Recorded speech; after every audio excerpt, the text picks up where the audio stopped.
is Marga Vermu en ik ben burgemeester van de gemeente Sluis. En elke aflevering zal ik één vraag die gesteld is door een inwoner, of soms een groepje inwoners, beantwoorden. Ik heb een vraag aan de burgemeester. We staan hier voor de apotheek in Sluis en krijg regelmatig te horen van ik kan niet meer naar de apotheker. Hoe lossen we dat op? Ik moet naar Oostburg. Ik loop, zeker oudere mensen, lopen tegen dit probleem aan.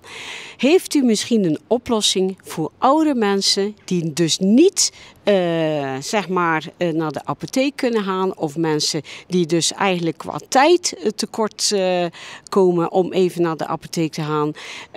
Heeft u misschien een oplossing dat er ergens een dependance wordt opgezet in een van deze mooie prachtige winkels in Sluis?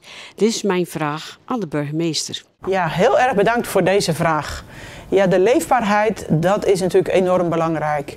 En als gemeente proberen we waar mogelijk ook die leefbaarheid in onze kernen te bevorderen. Daar horen voorzieningen bij.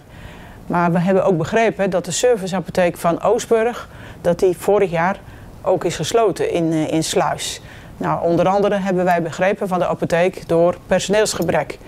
Daar is voor in de plaats gekomen dat er een digitaal mogelijkheid is om medicijnen af te halen. En ik kan me heel goed voorstellen, vooral voor de wat oudere bevolking, dat het dan soms lastig is. Daar hebben we ook vragen over gesteld bij de apotheek als gemeente. Van hoe is dat precies geregeld? En kunnen mensen, inwoners, op een andere manier eenvoudig aan medicijnen komen? Nou, we hebben onder andere gehoord dat er een hele goede bezorgservice is. Dus ik denk dat dat wel een mogelijkheid is, als u dat nog niet gebruikt, om u daarvoor aan te melden voor de bezorgservice om de medicijnen aan huis te laten bezorgen. Vooral voor mensen die wat minder mobiel zijn, lijkt ons dat in ieder geval een hele goede mogelijkheid. Ik snap dat het soms fijner is om iemand fysiek te treffen en te spreken. Maar goed, dit zijn denk ik ook wel alternatieven die de apotheek dan biedt om het toch zo goed mogelijk de bezorging te laten plaatsvinden. Natuurlijk is ook iedereen welkom in de apotheek in Oostburg. Maar met afstanden kan ik me voorstellen dat dat niet voor iedereen mogelijk is. Dus heel goed dat ze ook een informatiepunt hebben geopend waar u ook terecht kan voor vragen.